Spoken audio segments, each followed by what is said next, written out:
मानव का देह इतना अनमोल है, शायद आपको पता नहीं।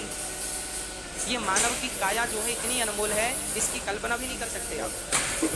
84 लाख योनियां हैं और किसी भी योनि में भगवान को उस योनि से नहीं पाया जा सकता।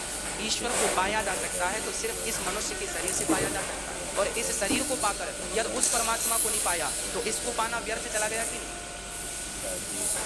इससे उसे नहीं पाया तो इसको पाना बेकार हुआ कि नहीं? एक जंगल में एक शेरनी रहा करती थी। वो शेरनी एक दिन शिकार करने जा रही थी, तब उसने देखा कि एक गीदड़ का बच्चा अभी अभी नवजात है, जन्म लिया है और उसकी मां मर गई।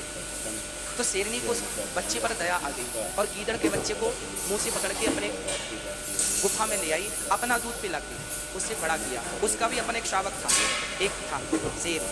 उस अपने बेटे को भी दूध पिलाया और गीदड़ के बच्चे को भी दूध पिलाया। शेरनी ने इंसानियत दिखाई। अच्छा होता है कभी कभी। शेरनी को दया आ गई, ले आई। दोनों बच्चे एक ही उम्र के थे लगभग, दोनों बड़े हुए, जवान हो गए दोनों बच्चे। शेरनी का बेटा शेर बन गया और गीदड़ का बच्चा गीदड़ बना बड़ा। शेरनी का दूध पिया था तो बल ज्यादा था। एक दिन हाथियों के झुंड ने आक्रमण कर दिया।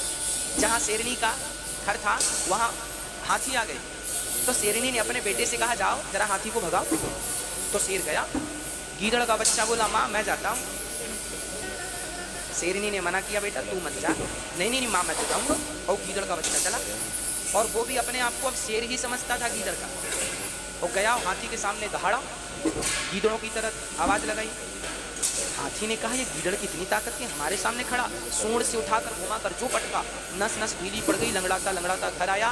शेर बहुत हंसा। शेरनी का बेटा रोता रोता आया और कहा, माँ ये देखो हंस रहा है मेरे ऊपर, क्या मैं हाथी को पराजित नहीं कर सकता माँ? तब शेरनी ने बड़े लाड़ से कहा, बेटा तूने दूध तो मेरा पिया है, पर तू है गीदड़ का बच्चा। और आज तक के इतिहास में हाथी का शिकार यदि किसी ने किया है तो केवल शेर ने किया है। हाथी का शिकार कभी गीदड़ का बच्चा नहीं कर सकता। जैसे हाथी का शिकार कभी गीदड़ का बच्चा नहीं कर सकता, केवल शेर का बच्चा कर सकता है, उसी प्रकार परमात्मा का शिकार भी ये मनुष्य के तन से ही किया जा सकता है। 84 लाख योनियां हैं, पर उन योनियों से भगवान को नहीं पाया जा सकता, अर्थात भगवान का शिकार नहीं किया जा सकता। इस शरीर से उस परमात्मा का शिकार किया जा सकता है। और इस शरीर को पाकर उस परमात्मा को ना पाए तो फिर हम जैसा अभागा कोई नहीं होगा। इसलिए उस परम तत्व परमात्मा को जानिए, भगवान क्या है पहचानिए और ईश्वर को पाइए। उनको पाने का एक सरल तरीका है, केवल भगवान का चिंतन कीजिए, केवल नाम जपिए और भगवान से प्रेम कीजिए। जितना प्रेम अपनी माँ से करते हो, जितना प्रेम अपने पुत्र से करते हो, इतना प्रेम भगवान से करना।